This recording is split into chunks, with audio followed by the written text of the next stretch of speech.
Pastor here at Christian Chapel, and you're joining us for the first Sunday of Lent.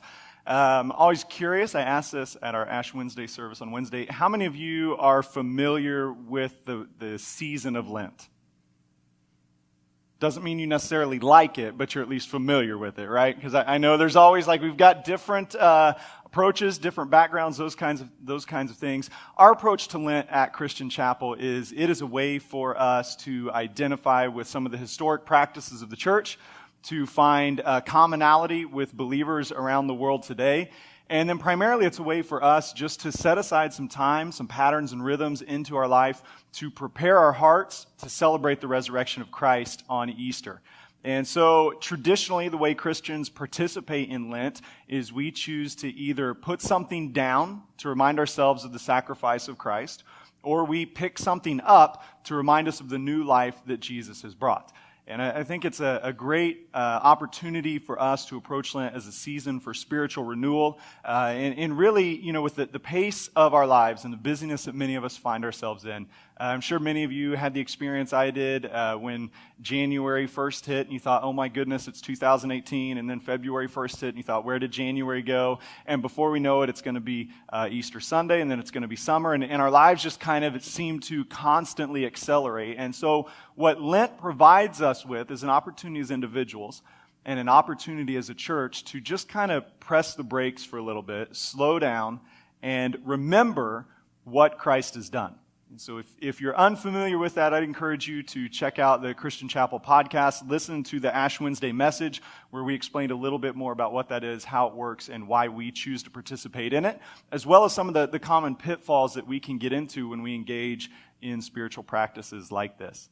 But during Sundays in Lent this year, we're going to be exploring Psalm 23 together. Now, Psalm 23 is undoubtedly the most famous of David's Psalms. You've probably hardly ever been to a funeral where Psalm 23 was not read.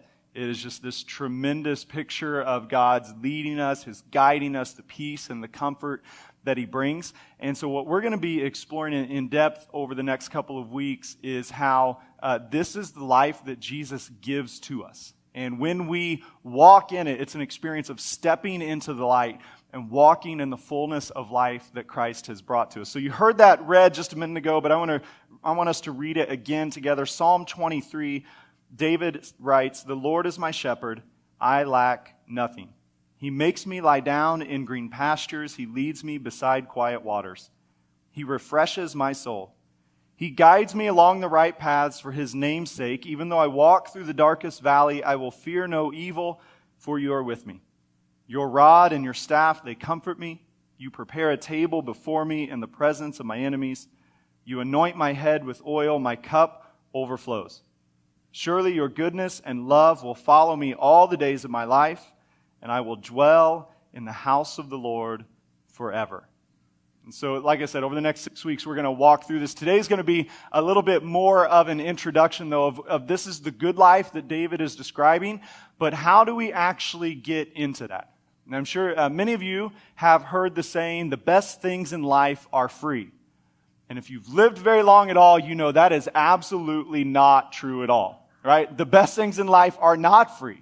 The best things in life are incredibly costly. Last week, I found this infographic from a British graphic artist. And so we're going to walk through these because I think they help us understand this idea in a way that you're going to relate to. The best things in life aren't free. And so the first example they gave us was family is free. All right? Now, again, British. Okay, British. So that's the pound sign. It's not, they didn't mess up the dollar sign. It's supposed to be that way. You can talk to Andrew or Peter or Maureen. They can give you the current exchange rate and tell you about Brexit from a British perspective and all these types of things that we're all fascinated with. But, so family's free, right? Of course, until you're the one providing for the family, and then you get your Christmas cost and the psychotherapy cost, depending on the family you come from. Their next one, I think, was smiles are free. Seems to make sense, right? Until you are the one who's paid for the braces for the child. We had our first consultation for braces a couple months ago, and one of the happiest days of my life was when the orthodontist said, "No, not right now, come back in a year." It's like, oh, Thank you, Jesus, right? I felt like I was on death row and had been given a last-minute reprieve, but still knowing the chair's coming at some point. So, they're not. You see that. And then the last one, I think this is a uniquely British joke that maybe we won't get, but again, some of our British citizens can help us. Sunsets are free, but of course, I guess in England, the only way to see a true sunset is to fly, or sunshine is to fly out of England to somewhere else. Is that accurate? Yeah. I mean, Peter says no. Andrew says yes. I'm so confused right now, but but you get that, right? We understand that from our own experience. The best things in life are not free, right? Think of that nice bundle you got on your TV and internet package, right? It was working great, price was so low, and then the promotional period expires, and what happens? You're paying more for that than you pay for your car. And you're just left thinking, like, how is this possible? But I love ESPN, right? And so you just keep doing it. We have this idea where somebody says, hey, would you like to experience financial freedom in your life? Like, yes, absolutely I would. And then they start to tell you how much discipline it's going to take. You're like, maybe not. I don't know. I guess debt's okay. I'll die one day, and good luck to my kids. We have these experiences all the time, and what we begin to realize about ourselves is that it's not necessarily the change that scares us, but it's the amount of effort that's going to go into the change, right? So we want to have the mountaintop view, but we don't necessarily want to climb the mountain to get there. And we recognize that about ourselves. We recognize that about our society, that we have this natural bent towards taking the path of least resistance, in its worst cases, a bent towards laziness. And so I'm sure many of you grew up like I did, hearing things like, anything worth having is worth working for, right? The most meaningful things in life require hard work and discipline. So for many of us, the greatest compliment we can receive is for somebody to tell us, you're a hard worker. Right? We love to hear that. Yes, I am. I am disciplined. I know what I want. I put my effort into it, and I go and do it. I remember growing up, this was one of the most common lessons my dad would give me of, hey, you can't control a lot of things in life, but you can always control your effort, and you can always control how hard you work. And he let me know early in life, whether I was cutting grass for the neighbor or I was working my first part-time job, hey, the worst thing someone could say about you is that you're lazy and you don't work hard. And so I grew up with this tradition. My grandpa was a farmer out in western Oklahoma. My dad had this long tradition of hard work. And I remember when I would meet people who knew my dad and my grandpa, one of the first things they would always tell me is, your grandpa is such a hard worker. Your dad is such a hard worker. And now with my kids, that's what I'm trying to teach them of, hey, we've got to work hard. You've got to work hard in the classroom. This is why we play sports, to tell them you've got to work hard on the court. I coach these little fourth grade boys, and I tell them all the time, you guys aren't good enough not to play hard, right? Like, you've got to get out there and play as hard as you can, because we're trying to build into us this idea of we have to work hard for the things we love. Now, in most of life, that is a wonderful lesson. And it leads to a lot of good things. And for many of us, you could look at your life and you could say, this result is the direct outcome of the hard work that I put into it. Right? I went to school, I earned the degree, I did my time, I worked my way up, and now I'm enjoying kind of the spoils of it. And that's good and that's wonderful. The challenge for us, though, and what I really want us to consider a lot today, is that how do we take that natural motivation, that anything that's good I have to work for, and how do we apply it when we come to a passage like Psalm 23 that describes the good life? The Lord is my shepherd, I lack nothing. He makes me lie down in green pastures. He leads me beside quiet waters, right? He gives me peace in the presence of my enemies. He restores my soul. I'm going to dwell with him forever. It's just this beautiful life that's being described. And yet the scriptures also teach us that no matter how hard you work, you can't earn your way into this life. And for many of us, that is so hard. And so it's why today, before we jump in next week to what does it mean for God to be our shepherd, I really want us to stop and to consider this idea that the good life cannot be earned. It can only be received. And so many of us, we think, yes, of course, I agree. Now let's move on to the shepherd thing, and I want to hear about that. But I know the way our hearts work, and I think it's important for us to spend a little bit more time here today. So Psalm 23 is an exposition of the good life. David is describing this is what it looks like when God sees you, when he knows you, when he loves you, when he has a plan for you. It's a life that just sounds incredible, a life that we all want. And for many of us, though, when we hear it, we begin to immediately ask the questions of, okay, what do I have to do to get that? How good do I have to be? How much money do I have to give? How many prayers do I have to pray? And this is where spiritual experiences like Lent go wrong for so many of us. Because we begin to approach a season of spiritual renewal, a season of self-denial, right? Maybe you've set aside time before in your life of, I'm going to fast and pray for this week or that week. And what it quickly turns into is this idea that somehow through my efforts, I'm going to earn the life God is promising. Right? That if I pray enough, then he's going to want to be my shepherd. If I fast enough, then he's going to provide for me. And we begin to place this weight on ourselves of, I have to be good enough to earn the good life. And it's where all of these religious practices then begin to get spoiled by legalism. Where we begin to think, if it's only when I behave in certain ways, it's only when I do certain things that I gain access into the life that Jesus is inviting me into. So for some of us, we set this stumbling block of we're going to try too hard to the point that we actually wind up moving away from the life Jesus has offered. For others of us, though, we hear Psalm 23 and immediately think that's not for me, right? Like I know that's not for me. I'm not good enough for that life. I know what I've done. I know how I've got there. Or maybe you hear the promise of Psalm 23 of like, I know that's true for some people, but it's not true for me because I'm not going to work that hard. Right? I'm not going to pray that much. I'm not going to go to church that much. I'm not going to read my Bible that much. You just know who you are, and you immediately begin to say, no, that's not for me. And in many ways, you're like me when I talk to a super fit personal trainer, right? And I mean, just picture the person. They've got muscles on top of their muscles on top of their muscles. And I talk to them, and they tell me, Chris, you can look like me. I say, really? How's that going to happen? They're like, it's easy. You got to work out 6 days a week for 3 hours a day. You need to monitor every piece of food that goes into your mouth. Make sure you're eating the right things at the right times. Monitor the amount of sleep you're getting. Drink a gallon of water a day. And all I hear is, Chris, you're never going to look like me.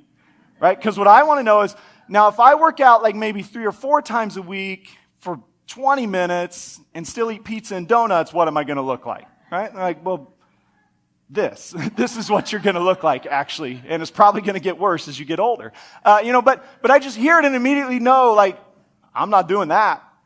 Right? And sometimes we can sit in church and we hear the promise of Psalm 23 and we think, yeah, that's true for my dad because he gets up early in the morning to pray. That's true for my grandma because she doesn't just read through the whole Bible in a year, she reads through the whole Bible in a month. Right? It's true for the holiest people among us. It's true for this guy sitting down the row who's here every single Sunday. Literally, does he ever go on vacation? Right? Like clearly God loves him more than he loves me. And we begin to excuse ourselves because we have this misunderstanding that we have to be good enough for the good life. And what we realize the longer we follow Jesus and the more we begin to understand the way the gospel works is the person who thinks they're not good enough for the good life is much closer to Jesus than the person who thinks they're going to work their way into it.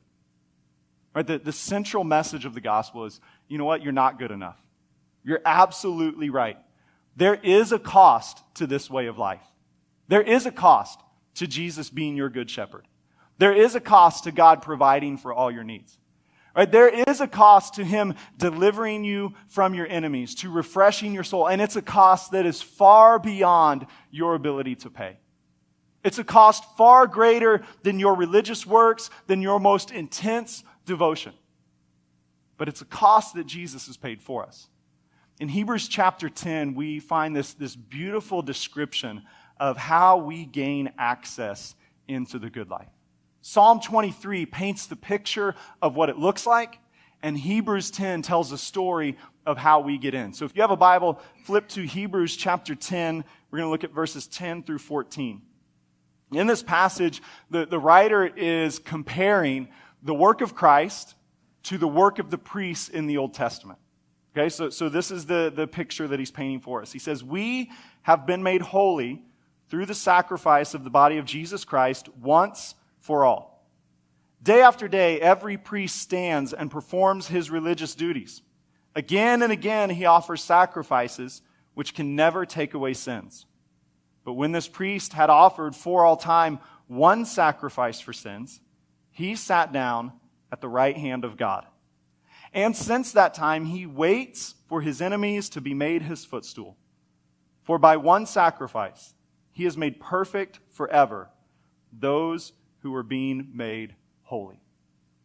And so just to help us understand the background, in the Old Testament, before the coming of Christ, the way that Jewish people related to the Lord was through this very elaborate religious system.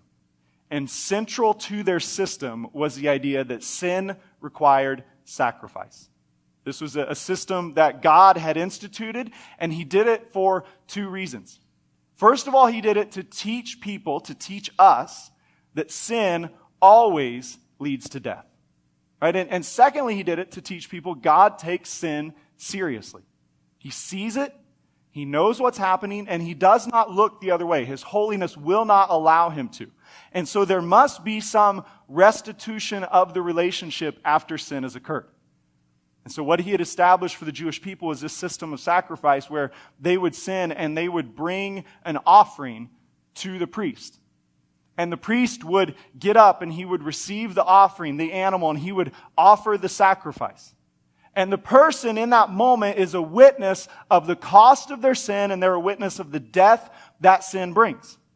And then they receive forgiveness from God. Now, what Hebrews tells us is that sacrifice itself was powerless. There was nothing in the shedding of that animal's blood that did anything at all in the spiritual life of the person offering the sacrifice. The sacrificial system was something God instituted for the people to remind them of the serious nature of sin, but the shedding of bulls and goats and birds was powerless to solve our sin problem. So the people and the priests, they found themselves stuck in this loop where they would sin, they would offer a sacrifice, they would receive forgiveness from God, and then they would go back and they would sin, and they would offer a sacrifice, and they would receive forgiveness from God, and it would just go over and over and over again. And for many of us, we've adopted our own version of that cycle where we sin, and then we come to God with our own sacrifices. Only we're not bringing the blood of bulls and goats. We're bringing the promises, God, I'll never do this again. We're bringing the promise of, I'll start reading my Bible more. We're bringing the promise of, I'm going to have someone hold me accountable. I'm going to remove this person from my life. I'm going to, and really what we're doing is we're just trying to build some walls to manage the sin in our life. Say, I'm going to make sure it doesn't happen as often, doesn't happen as much, doesn't run as deep. And after we've made our deal with God that he's not asking for and he's not acknowledging, we feel a little bit better about ourselves. Until we sin again, and then we come back, God, I know I made the deal and I messed up. And the whole time, God, he's not engaging in this deal-making process with us. And it's like when your toddler used to try to offer you things to get you to do what they want. Like, son, I don't need your chewed gum for anything. Like, your chewed gum does not get you the present that you want at the store. Your chewed gum is garbage. Just throw it down. And this is what we're doing with the Lord, and we get stuck in our own cycle. And what Hebrews 10 tells us is that Jesus comes to end the cycle, and look at those words, once for all. Right? In his one decisive action, Jesus does what 1,000,000 sacrifices never could. What they were only representative of, he does in its fullness. Jesus, as fully God and as fully man, takes on the full weight of sin and death. He allows it all to be poured out on him. And then he suffers the consequences of it. He dies the death we deserved. But he doesn't stay there. The resurrection marks his victory over our sin. So what this means for us then is the good life that Psalm 23 describes is accessed through the once for all sacrifice of Jesus Christ. Right? And this is so hard for us to understand because there are very few things in our life that are once and for all kind of moments. Right? Most of our jobs have a cyclical nature to it. Our family, our relationships, there's a cyclical nature. We identify a lot more with the priest than we do with Jesus. I do the same things every day, and I go back and I do the same things every day. But what he's saying here is when it comes to your sin, when it comes to my sin, when it comes to everyone's sin, past, present, and future, once for all, the price has been paid. There is nothing left for you to earn. And then he paints this really great picture for us just in case. It's like God knows how dense we are. Right? And so he says, hey, you want to understand this? I'm going to say the same thing 3 times in 3 different ways. So he says, once Jesus had done it, the old priest, he would rise and he would perform his duties again and again and again. But what's he say there? When this priest, meaning Jesus, offered for all time one sacrifice for sins, he sat down at the right hand of God. Now, a lot of us, we have office jobs, right? We have jobs where we sit. You're all sitting right now. And so, for me, on a day where I've sat in my chair, it's not really this big relief to come and sit down at home more. But we're familiar with the idea, at least, that there are people in the world who work hard, right? And we know some of them. Many of you guys, you've got more physical jobs than I do. My wife is a nurse. When she works that 12-hour shift in the ER and she comes home, there is a relief when she sits down. And so we're familiar with that idea of we put in a hard day's work, we've done everything we need to do, and now we're going to sit down and enjoy the reward of our effort.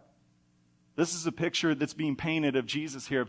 The priest rises again and again and again and again to perform his duties. Jesus provides his sacrifice once for all. And then it's not that he's collapsing into a recliner to relax and to take the weight off, but instead he is ascending to a throne where he sits at the right hand of the Father. And there is absolutely no reason for him to get up again because the victory is final, it is permanent, it is secure, and it's for everyone, everywhere, for all of time. Right, this is the picture. This is your sin. This is my sin. There is nothing left to be done. So who are you? Who am I to come to God and say, look, I know I sinned, but if you'll just please forgive me this one more time, I promise I will actually get my way through Leviticus in my Bible reading plan. Right? God, if you'll just do it, I promise I'll give an extra $100 to Kingdom Builders. You think God cares about your $100? Think he's impressed by your inability to read through Leviticus? I don't know if God reads through Leviticus anymore, right? Like the old is gone, the new has come. Here we go. I don't know. But what's he say? Sacrificed once and for all, and he sat down. Your sickness, what's he do in the face of your sickness? He's sitting down looking at it. What's he do in the face of the persecution of the church? He's sitting down looking at it. Now don't think his seated position means that he doesn't care. It means that he knows his victory is final, and the only thing he awaits, the writer of Hebrews tells us, is for his enemies to be made his footstool. He does not get off that throne again until he returns once and for all to make what he has inaugurated the perfect and final reality for all of creation. And so when it comes to how do I get this good life? How can he be my shepherd? How can he lead me? How can he guide me? How can he provide for me? How can he walk with me through the valley of the shadow of death? He can do it because he's done it. There's nothing left to be accomplished. Right, and then look at that last line. For by one sacrifice, he has made perfect forever those who are being made holy. Right, have you ever done anything that's going to be perfect forever? And I know I haven't. Right? I wish I could come home someday and say, Angie, I figured it out today. I finally read the right book on being a husband. I will now be perfect forever.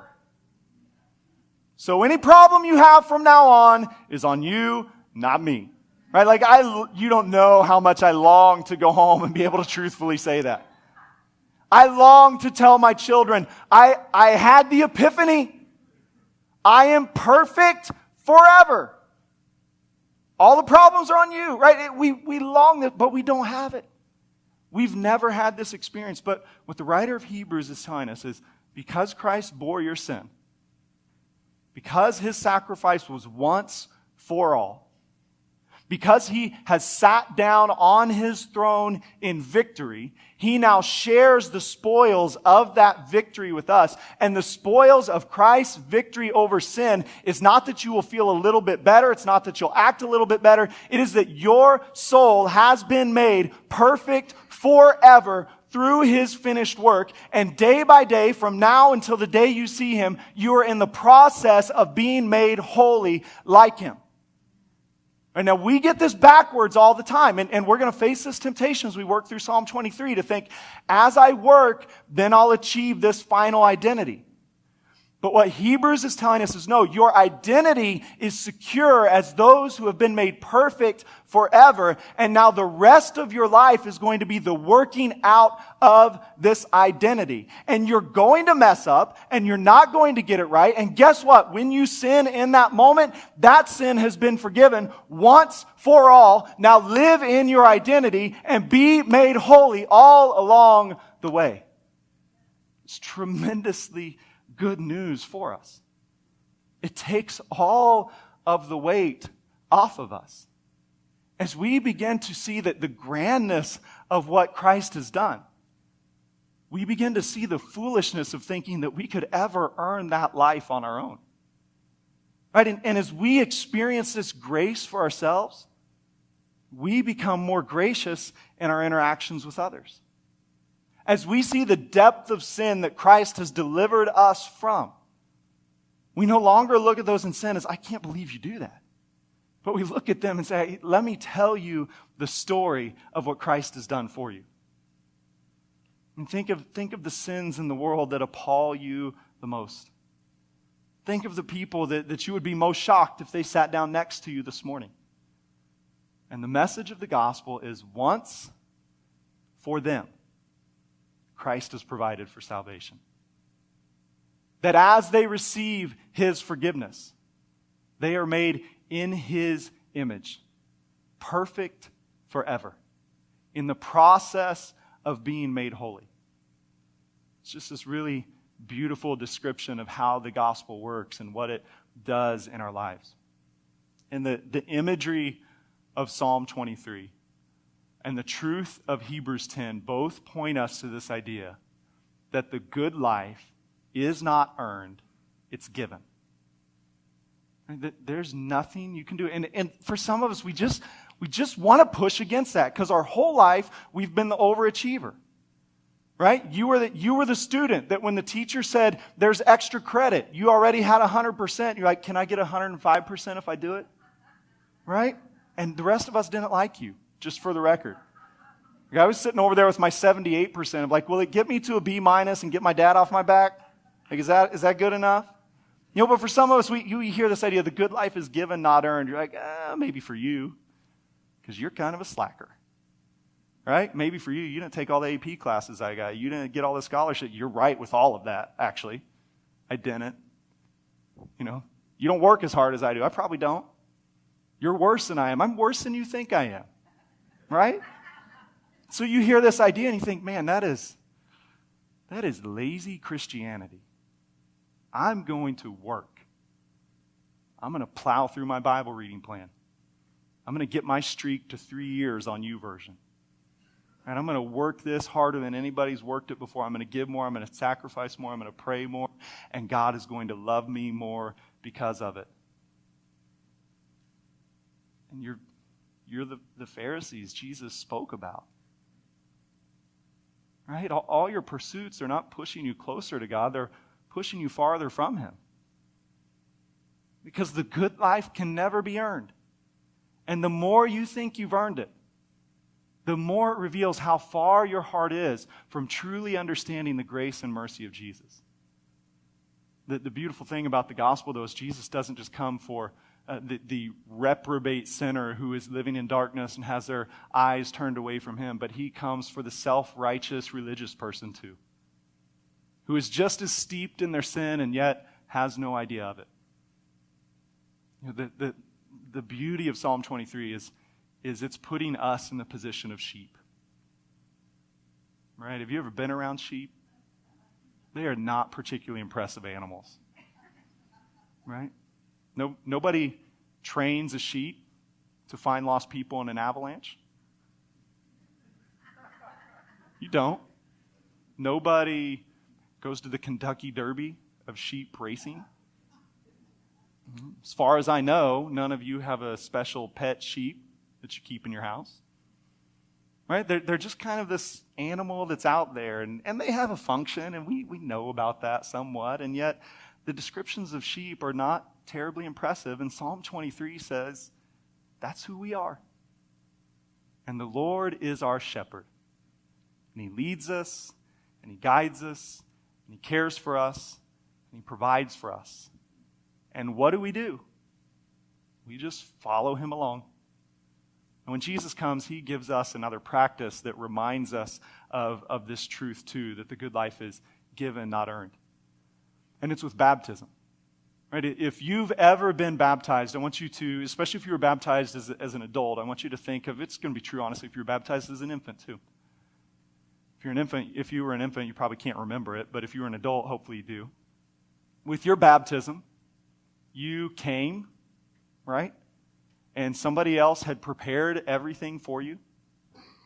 Your only participation in the whole process was to receive an invitation and to show up. That's all you did. Right? And then, after you received the invitation, you accepted it, you showed up, then your other job was to testify of God's grace in your life. And then you were lowered into the water, symbolic of dying with him. And you were raised out of the water, symbolic of being raised to life with him.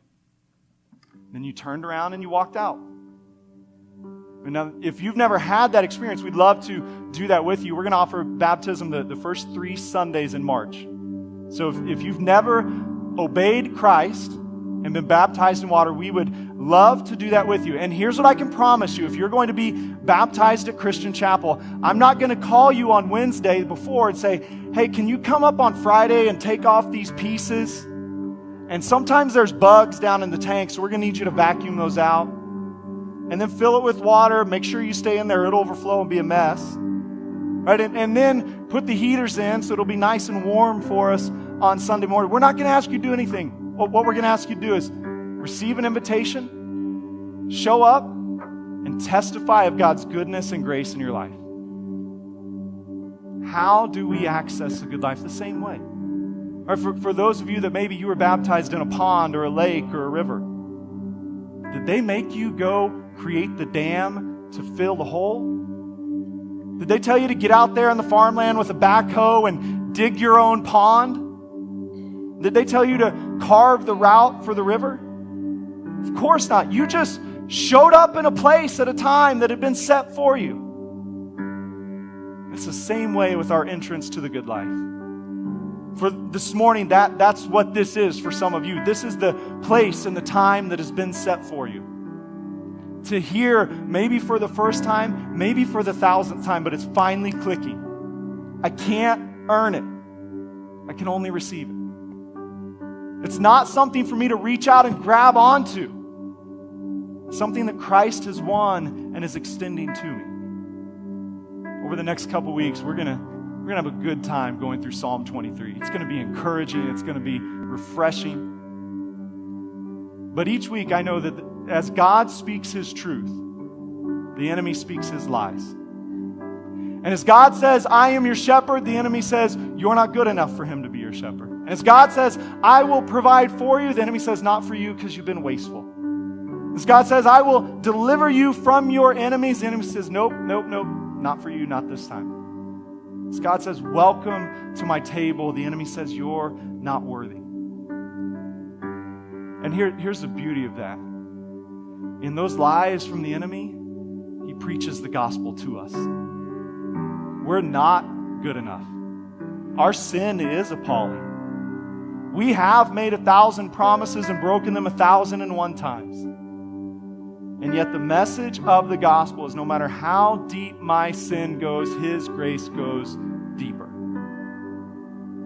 And so my prayer for us during Lent this year is that God will not only reveal this is the good life, This is the life I'm calling you into, but equally important to that, he will continually remind us, I have placed you in this life.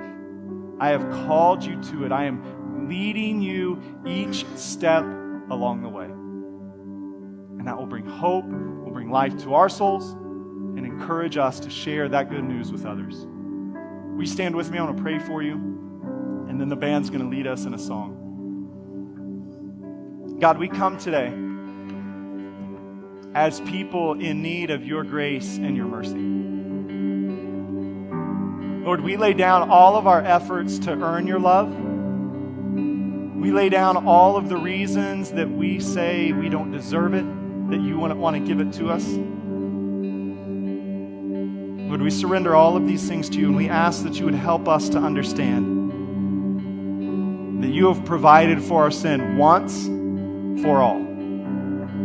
That you are seated on your throne this morning, sharing the spoils of your victory with us. That there is nothing left to be accomplished. There is only salvation to be received. So, Lord, I pray for the person who is here who has never surrendered to you.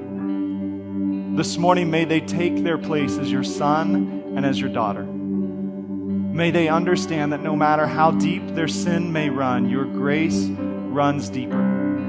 That they have been made perfect forever through Jesus Christ. Nothing can separate them from you. Lord, as they take that step of faith, may your Spirit empower them to believe and to receive. Lord, we ask that your grace would be powerful and abundant for each of us. Lord, we thank you for the privilege of entering into your presence together, of receiving you as our Savior and as our King, and of just celebrating the good life that you've made possible for us. We surrender to you, Lord. We ask that in the coming weeks, your Spirit would work powerfully in us, revealing who you are and who we are. In Jesus' name, amen.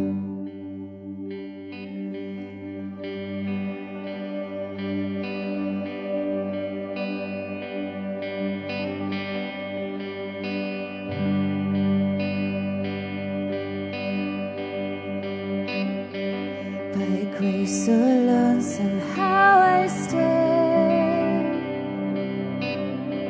where even angels fear to tread, invited by